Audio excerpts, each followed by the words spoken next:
Hi hello ನಮಸ್ಕಾರ ವೀಕ್ಷಕರೇ, ಇವತ್ತು ನಾವು ತಿರುಮಲನ ವಿಸಿಟ್ ಮಾಡ್ತಾ ಇದ್ದೀವಿ.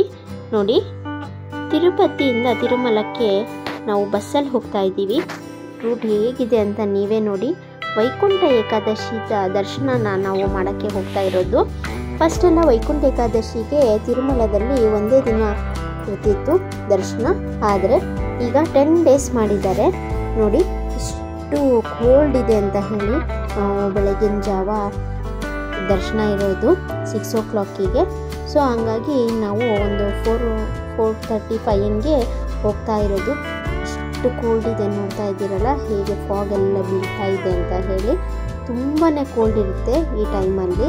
ಯಾಕೆ ಅಂತಂದರೆ ಈಗ ಧನುರ್ಮಾಸ ಅಲ್ವಾ, ಅದರಿಂದ ತುಂಬಾ ಕೋಲ್ಡ್ ಇರುತ್ತೆ.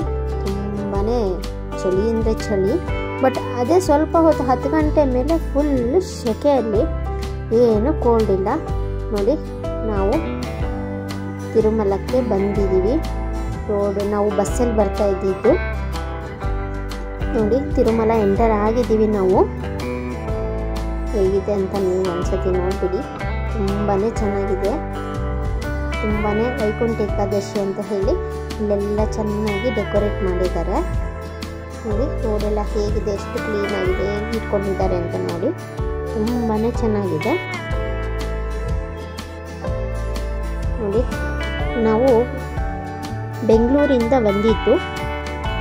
ನಾವು ಬೆಂಗಳೂರಿಂದ ಟ್ರೈನಲ್ಲಿ ಬಂದಿದ್ದು. ಆಮೇಲೆ ತಿರುಪತಿಯಲ್ಲಿ ಇಳ್ಕೊಂಡು ಅಲ್ಲಿ ರೂಮ್ ಮಾಡಿಕೊಂಡು ನಾವು ಇಲ್ಲಿ ತಿರುಮಲಕ್ಕೆ ಬಸ್ಸಲ್ಲಿ ಬಂದಿದ್ದೀವಿ. ನಾರ್ಮಲ್ ಬಸ್ಸಿಗೆ ಬಂದರೆ 90 rupees. ನೀವು AC ಬಸ್ಸಿಗೆ ಬಂದರೆ 110 rupees ಟಿಕೆಟ್ ತೊಗೊಂಡು ಬರಬೇಕು. ನೋಡಿ, ಬಸ್ ಸ್ಟ್ಯಾಂಡಿಗೆ ಬಂದು ಈಗ ನಾವು ದೇವಸ್ಥಾನದ ಹತ್ರ ಬಂದಿದ್ದೀವಿ. ಇಲ್ಲಿ 300 rupees ಪಾಸ್ ದರ್ಶನ ನಾವು ತೊಗೊಂಡಿರೋದು. ಬಟ್ ಇದು ಆನ್ಲೈನಲ್ಲೇ ಬುಕ್ ಮಾಡಬೇಕು. ಈ ಟೈಮಲ್ಲಿ ವೈಕುಂಠ ಏಕಾದಶಿ 10 days ಟೈಮಲ್ಲಿ ಯಾರಿಗೂ ಟಿಕೆಟು ಔಟ್ಸೈಡ್ ಸಿಗೋದಿಲ್ಲ, ಮತ್ತು ದರ್ಶನವೂ ಇರೋದಿಲ್ಲ. ಯಾರು ನಡ್ಕೊಂಬಂದಿರ್ತಾರಲ್ಲ ಅವರಿಗೆ, ಬೆಟ್ಟ ಎಲ್ಲ ಹತ್ಕೊಂಬಂದವರಿಗೂ ಯಾರಿಗೂ ದರ್ಶನ ಇರೋದಿಲ್ಲ. ನೋಡಿ, ನಾವಿಲ್ಲಿ ಕಲ್ಯಾಣಿಯಲ್ಲಿ ಸ್ನಾನ ಮಾಡಿಕೊಂಡು ಆಮೇಲೆ ನಾವು ದೇವಸ್ಥಾನಕ್ಕೆ ವಿಸಿಟ್ ಮಾಡೋಕ್ಕೆ ಹೋಗ್ತೀವಿ. ನೋಡಿ, ಕಲ್ಯಾಣಿ ಎಷ್ಟು ಕ್ಲೀನ್ ಆಗಿದೆ ಅಂತ ಹೇಳಿ ಇಲ್ಲಿ ಎಲ್ಲರೂ ಸ್ನಾನ ಮಾಡಿಕೊಂಡು ಹೋಗ್ತಾರೆ. ನೋಡಿ, ಮುಡಿ ಕೊಟ್ಟವರೆಲ್ಲನೂ ಇಲ್ಲೇ ಸ್ನಾನ ಮಾಡಿಕೊಂಡು ಆಮೇಲೆ ದೇವಸ್ಥಾನಕ್ಕೆ ಹೋಗ್ತಾರೆ. ಇವನ್ ಮುಡಿ ಕೊಡದೇ ಇರೋರು ಕೂಡ ಕಲ್ಯಾಣಿಯಲ್ಲಿ ಸ್ನಾನ ಮಾಡಿಕೊಂಡು ಹೋಗ್ತಾರೆ. ನೋಡಿ, ತುಂಬಾ ಕ್ಲೀನಾಗಿದೆ. ಬಟ್ ಇಲ್ಲಿ ಯಾವುದೇ ರೀತಿ ಸೋಪನ್ನಾಗಲಿ ಯೂಸ್ ಮಾಡೋಂಗಿಲ್ಲ, ಹಾಗೆ ಬಟ್ಟೆನೂ ಕೂಡ ವಾಶ್ ಮಾಡೋಂಗಿಲ್ಲ. ಅಲ್ಲೇ ಹಳೆ ಬಟ್ಟೆನೂ ಬಿಟ್ಟು ಬರೋ ಹಾಗೂ ಕೂಡ ಇಲ್ಲ. ತುಂಬ ಕ್ಲೀನಾಗಿ ಇಟ್ಕೊಂಡಿದ್ದಾರೆ ಕಲ್ಯಾಣಿನ. ಹಾಗೆ ಇಲ್ಲಿ ನೋಡಿ, ಗೇಟ್ ಹಾಕಿದ್ದಾರೆ ಕಲ್ಯಾಣಿ ಒಳಗೆ. ಸ್ವಲ್ಪ ಡಿಸ್ಟೆನ್ಸ್ ಆದಮೇಲೆ ಅದ್ರ ಗೇಟ್ ಹಾಕಿದ ತನಕ ಮಾತ್ರ ಹೋಗ್ಬೋದು. ಅದು ಮುಂದೆ ಹೋಗೋ ಹಾಗಿಲ್ಲ. ಅಲ್ಲಿ ತುಂಬ ಅಪಾಯ ಇದೆ ಅಂತ ಹೇಳಿ, ಅಂದರೆ ತುಂಬ ಆಳ ಇದೆ ಅಂತ ಹೇಳಿ. ನಾವು ತಿರುಪತಿಗೆ ಹೋದಾಗ ವೈಕುಂಠ ಏಕಾದಶಿದು ನೆಕ್ಸ್ಟು ಡೇ ನ್ಯೂ ಇಯರ್ ಇತ್ತು. ಅದಕ್ಕೋಸ್ಕರ ಅಲ್ಲಿ ಬೇರೆ ಥರ ಡೆಕೋರೇಷನ್ ಮಾಡ್ತಾಯಿದ್ರು. ಹಾಗೆ ನೋಡಿ ಎಷ್ಟು ಜನ ಇದ್ದಾರೆ ಅಂತ ಹೇಳಿ. ನೋಡಿ, ಬೇರೆ ಯಾವುದೂ ದರ್ಶನಕ್ಕೆ ಅಲೋ ಇಲ್ಲ ಅಂದ್ರೂ ಇಷ್ಟಿದ್ದಾರೆ. ಬರೀ ವೈಕುಂಠ ಏಕಾದಶಿ ದರ್ಶನಕ್ಕೇ ಇಷ್ಟೊಂದು ಜನ ತುಂಬಿಕೊಂಡಿದ್ದಾರೆ. ತುಂಬಾ ಚೆನ್ನಾಗಿತ್ತು. ಕ್ರೌಡ್ ಮಾತ್ರ ತುಂಬಾ ಇತ್ತು. ಆದರೂ ಪ್ರತಿ ಸತಿ ಹೋಗೋಕ್ಕಿಂತ ಈ ಸತಿ ಸ್ವಲ್ಪ ಚೆನ್ನಾಗೇ ದರ್ಶನ ಆಯಿತು. ಪ್ರತಿ ಸತಿ ತುಂಬಾ ಕ್ರೌಡ್ ಇರೋದು. ಅಷ್ಟೊಂದು ಚೆನ್ನಾಗಿ ದರ್ಶನ ಮಾಡೋಕ್ಕೆ ಆಗ್ತಾನೆ ಇರಲಿಲ್ಲ. ನೋಡಿ ಹೇಗಿದೆ ದೇವಸ್ಥಾನ ಅಂತ ಹೇಳಿ. ತುಂಬ ಚೆನ್ನಾಗಿದೆ. ಬಟ್ ಕ್ಯೂವೇ ತುಂಬ ಇರುತ್ತೆ. ನೋಡಿ ಎಷ್ಟು ಚೆನ್ನಾಗಿದೆ ಅಂತ ಹೇಳಿ. ಒಂದು 10 ಗಂಟೆ ಅಷ್ಟೊತ್ತಿಗಾದ್ರೂ ನೋಡಿ ಎಷ್ಟು ಫಾಗು ಹೆಂಗಿದೆ, ಚಳಿ ಅಂತ ಅಂದರೆ ಅಲ್ಲಿ ನೋಡಿ ಎಷ್ಟು ಇದೆ ಅಂತ ಅಂದರೆ ಒಂದು 11 ಗಂಟೆ ಅನ್ನೋ ಅಷ್ಟೊತ್ತಿಗೆ ಫುಲ್ಲು ಬಿಸಿಲು ಕಾವು ಆ ಥರ ಇದೆ. ನೋಡಿ ಎಷ್ಟು ಜನ ಇದ್ದಾರೆ ಅಂತ ಹೇಳಿ. ನೋಡಿ, ಇದು ಅಲ್ಲಿನ ಭೋಜನಾಲಯ. ನೋಡಿ, ನಾವು ದರ್ಶನ ಎಲ್ಲ ಮಾಡಿಕೊಂಡು ಒಳಗಡೆ ಎಷ್ಟು ಚೆನ್ನಾಗಿ ಫೋಟೋ ಶೂಟ್ ಮಾಡ್ಕೊಳ್ಳೋ ಹಾಗೆ ಎಷ್ಟು ಚೆನ್ನಾಗಿದೆ ನೋಡಿ. ಇಲ್ಲಿ ದೇವರು ಹೇಗೆ ಬಂದು ಎಲ್ಲಿ ನೆಲೆಸಿದ್ರು ಅದೆಲ್ಲನೂ ಬರೀ ಒಂದು ಚಿತ್ರದಲ್ಲೇ ತೋರಿಸಿದ್ದಾರೆ.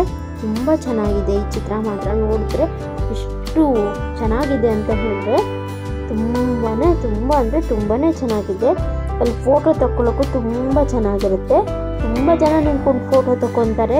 ಪ್ಲೇಸೇ ಸಿಗಲ್ಲ ನಿಂತ್ಕೊಂಡು ಫೋಟೋ ತಗೊಳ್ಳೋಣ ಅಂತ ಅಂದರೆ. ಬರೀ ಜನಗಳೇ ತುಂಬಿಬಿಟ್ಟಿರ್ತಾರೆ. ಮತ್ತು ನೋಡಿ, ಇದು ಊಟದ ಹಾಲು. ಎಷ್ಟು ದೊಡ್ಡದಿದೆ ಅಂತ ಹೇಳಿದರೆ, ಒಂದು ಸತಿಗೆ ಎಷ್ಟು ಜನ ಕುತ್ಕೋಬೋದು ಅಂತ ಹೇಳಿ. ಊಟ ಮಾತ್ರ ಸೂಪರಾಗಿರುತ್ತೆ. ಒಂದು ಚಟ್ನಿ, 2 ಪಲ್ಯ ಎಲ್ಲ ಹಾಕಿರ್ತಾರೆ. ಆಮೇಲೆ ಅನ್ನ ಸಾರು ಎಷ್ಟು ಬೇಕೋ ಅಷ್ಟು ನೀಡ್ತಾರೆ. ಊಟಕ್ಕೆ ಮಾತ್ರ ಯಾವುದೇ ಕೊರತೆ ಇಲ್ಲ. ನೋಡಿ ಇಲ್ಲಿ ಎಷ್ಟು ಊಟಕ್ಕೆ ಅಂತ ಹೇಳಿ ಎಷ್ಟು ಎಲೆಗಳನ್ನೆಲ್ಲ ಜೋಡಿಸಿಟ್ಟಿದ್ದಾರೆ. ನೋಡಿ ಎಷ್ಟೊಂದು ಎಲೆ, ಪ್ರತಿದಿನ ಅಷ್ಟು ಜನ ಊಟ ಮಾಡ್ತಾರೆ. ನೋಡಿ ಊಟ ಎಲ್ಲ ಮುಗಿಸ್ಕೊಂಡು ಹೊರಗೆ ಬಂದ್ವಿ. ದೇವಾಲಯದ ಹೊರಗಡೆ ಎಷ್ಟು ಜನ ಇನ್ನು ತುಂಬ ದರ್ಶನಕ್ಕೆ ಅಂತ ಎಷ್ಟು ಜನ ಓಡಾಡ್ತಿದ್ದಾರೆ. ನಮ್ಮದು ಬೆಳಗ್ಗೆನೇ ದರ್ಶನ ಇತ್ತು, ಅಂದ್ರೂ ಅಷ್ಟೊತ್ತಾಯಿತು ದರ್ಶನ ಮುಗಿಸ್ಕೊಂಬರೋ ತನಕ. ಅಲ್ಲಿ ಬೆಳಗ್ಗೆ ಟಿಫನ್ನು ಕೊಡ್ತಾರೆ ಊಟದ ಹಾಲಲ್ಲಿ. ಆಮೇಲೆ 10 ಗಂಟೆ ಮೇಲೆ ಊಟನೂ ಇರುತ್ತೆ. ಹಾಗೆ ಇಲ್ಲಿ ನೋಡಿ ನಾವು ವೈಕುಂಠ ಏಕಾದಶಿ ಹೋಗಿದ್ವಲ್ಲ, ಅದಕ್ಕೋಸ್ಕರನೇ ಇಲ್ಲಿ ಔಟ್ಸೈಡು ಅಂದರೆ ತಿರುಪತಿ ದೇವಸ್ಥಾನದಿಂದ ಈ ಕಡೆ ಅಲ್ಲಿ ತುಂಬ ಜಾಗ ಇದೆಯಲ್ಲ, ಅಲ್ಲಿನೇ ಈ ಥರ ಸೆಟ್ಟೆಲ್ಲ ಹಾಕಿದ್ದಾರೆ. ತುಂಬ ಅಂದರೆ ತುಂಬ ಚೆನ್ನಾಗಿದೆ. ಒಳಗೆ ಹೋದರೆ ಅಂತೂ ಏನೋ ನಾವು ಸ್ವರ್ಗದೊಳಗೆ ಕಾಲಿಟ್ಟಿದ್ದೀವೇನಪ್ಪ ಅನ್ನಿಸ್ಬೇಕು, ಅಷ್ಟು ಚೆನ್ನಾಗಿ ಮಾಡಿದ್ದಾರೆ. ಅಷ್ಟು ಅಂದರೆ ಅಷ್ಟು ತುಂಬಾ ಚೆನ್ನಾಗಿದೆ. ಎಷ್ಟು ಚೆನ್ನಾಗಿ ಫ್ಲವರ್ ಡೆಕೋರೇಷನ್ನು ಇದೆಲ್ಲ ನೋಡಿದ್ರೆ ಅಲ್ಲಿಂದ ಬಿಟ್ಟು ಬರೋಕ್ಕೆ ಮನಸ್ಸಾಗಲ್ಲ, ಅಲ್ಲೇ ಕೂತ್ಕೋಬೇಕಪ್ಪ ಅನಿಸುತ್ತೆ. ತುಂಬ ಅಂದರೆ ತುಂಬಾ ಚೆನ್ನಾಗಿದೆ ಡೆಕೋರೇಷನ್ ಮಾತ್ರ. ನೋಡೋಕ್ಕೆ 2 ಕಣ್ಣು ಸಾಲಲ್ಲ. ನೋಡಿ ಎಷ್ಟು ಚೆನ್ನಾಗಿ ಅಲಂಕಾರ ಮಾಡಿದ್ದಾರೆ ಅಂತ ನೀವೇ ನೋಡಿ. ತುಂಬಾ ಚೆನ್ನಾಗಿತ್ತು. ಔಟ್ಸೈಡಿಂದ ಈ ಥರ ಇತ್ತು. ನೋಡಿ ಇನ್ಸೈಡಲ್ಲಿ ಈ ಥರ ಶ್ರೀನಿವಾಸನ ಮೂರ್ತಿ ಎಲ್ಲ ಇತ್ತು. ತುಂಬ ಲಕ್ಷ್ಮೀ, ಶ್ರೀನಿವಾಸ, ಹಾಗೆ ಆಂಜನೇಯ ಆ ಥರ ಎಲ್ಲನೂ, ಗರುಡ ಅದೆಲ್ಲನೂ ಇಟ್ಟು ತುಂಬ ಅಂದರೆ ತುಂಬ ಚೆನ್ನಾಗಿತ್ತು.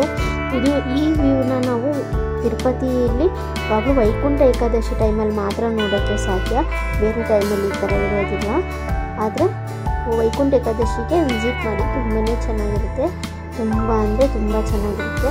ಹಾಗೆ ಅಲ್ಲಿ ಎದುರುಗಡೆ ಇರುವಂತಹ ಆಂಜನೇಯನ ಟೆಂಪಲಲ್ಲೂ ಅಷ್ಟೇ ಕ್ರೌಡ್ ಇತ್ತು. ಇದು ನೋಡಿ, ಇದು ತಿರುಪತಿ ದೇವಸ್ಥಾನ ದರ್ಶನ ಎಲ್ಲ ಮುಗಿಸ್ಕೊಂಡು ಹೊರಗೆ ಬಂದ್ವಿ. ಹೊರಗಡೆ ತುಂಬಾ ಈ ಥರ ಟಾಯ್ಸ್ ಅಂಗಡಿ, ಈ ಥರ ದೇವ್ರ ಮೂರ್ತಿ ಆ ಥರ ಎಲ್ಲ ಸಿಗುತ್ತೆ. ತುಂಬ ಅಂಗಡಿಗಳಿದ್ದಾವೆ. ಫಸ್ಟೆಲ್ಲ 60 ರೂಪಾಯಿಗೆಲ್ಲ ಸಿಗೋದು, ಈಗ 80 ರೂಪಾಯಿ, 100 ರೂಪಾಯಿ ಒಂದೊಂದು ಐಟಮಿಗೆ. ಹಾಗೆ ನಾವು ಅಲ್ಲಿಂದ ಪ್ರಸಾದ, ಲಡ್ಡು ಪ್ರಸಾದ ತೊಗೊಂಬಂದ್ವಿ. ನೋಡಿ ತಿರುಪತಿ ಅಂದರೆ ಎಲ್ಲರಿಗೂ ಗೊತ್ತಲ್ಲ, ಲಡ್ಡು ಪ್ರಸಾದ. ಅದರಲ್ಲಿ 2 ಟೈಪ್ ಆಫ್ ಲಡ್ಡೂಸ್ ಬರುತ್ತೆ. ಒಂದು 200ದು, ಇನ್ನೊಂದು 50 ರೂಪೀಸ್ದು ಸಣ್ಣ ಲಡ್ಡು. ನೋಡಿ 50 ರೂಪೀಸ್ದು ತುಂಬ ಅಂದರೆ ತುಂಬಾ ಚಿಕ್ಕದಿರುತ್ತೆ. ಆದರೆ 200 ಲಡ್ಡು ಇದೆಲ್ಲ ತುಂಬ ದೊಡ್ಡದಾಗಿರುತ್ತೆ. ಮತ್ತು ಡ್ರೈ ಫ್ರೂಟ್ಸ್ ಎಲ್ಲ ಚೆನ್ನಾಗಿ ಹಾಕಿರ್ತಾರೆ. ನೋಡಿ ನಾನು ಕಟ್ ಮಾಡಿ ತೋರಿಸ್ತಾ ಇದ್ದೀನಿ ಎಷ್ಟು ಡ್ರೈ ಫ್ರೂಟ್ಸ್ ಹಾಕಿದ್ದಾರೆ ಅಂತ. ಅದೇ ಅದು 50 ರೂಪೀಸ್ ಲಡ್ಡುದಲ್ಲಿ ಅಷ್ಟೊಂದು ಡ್ರೈ ಫ್ರೂಟ್ಸ್ ಇರಲ್ಲ. ನಾವು 200ದೇ 2 ಲಡ್ಡು ತೊಗೊಂಬಂದ್ವಿ. ಹಾಗೆ 50 ರೂಪೀಸ್ದು ಲಡ್ಡು ಏನು ತೊಗೊಳ್ಳಿಲ್ಲ, ಅದು ದರ್ಶನ ಪಾಸ್ ಇರುತ್ತಲ್ಲ, 300 ರೂಪೀಸ್ ಪಾಸ್ಗೆ 2 ಲಡ್ಡು ಕೊಟ್ಟಿದ್ರು. ನೋಡಿ ತುಂಬಾ ಚೆನ್ನಾಗಿದೆ. ತುಂಬ ಅಂದರೆ ತುಂಬ ಟೇಸ್ಟ್ ಆಗಿರುತ್ತೆ ಈ ಲಡ್ಡು ಮಾತ್ರ. ತಿನ್ನೋಕ್ಕೆ ತುಂಬಾ ಸೂಪರ್ ಆಗುತ್ತೆ. ಅಲ್ಲಿ ದರ್ಶನ ಮಾಡಿದಾಗ ಹಾಗೆ ಪ್ರಸಾದ ಅಂತೇಳಿ ಕೈಯಲ್ಲಿ ತಿನ್ನೋಕ್ಕೆ ಲಡ್ಡು ಕೊಡ್ತಾರೆ. ಹಾಗಾದರೆ ವೀಕ್ಷಕರೇ, ಎಲ್ಲರಿಗೂ ಈ ತಿರುಪತಿ ವಿಡಿಯೋ ಇಷ್ಟ ಆಗಿದೆ ಅಂತ ಅಂದ್ಕೊಳ್ತೀನಿ. ಹಾಗಾದರೆ ಟೇಕ್ ಕೇರ್, ಬಾಯ್ ಬಾಯ್.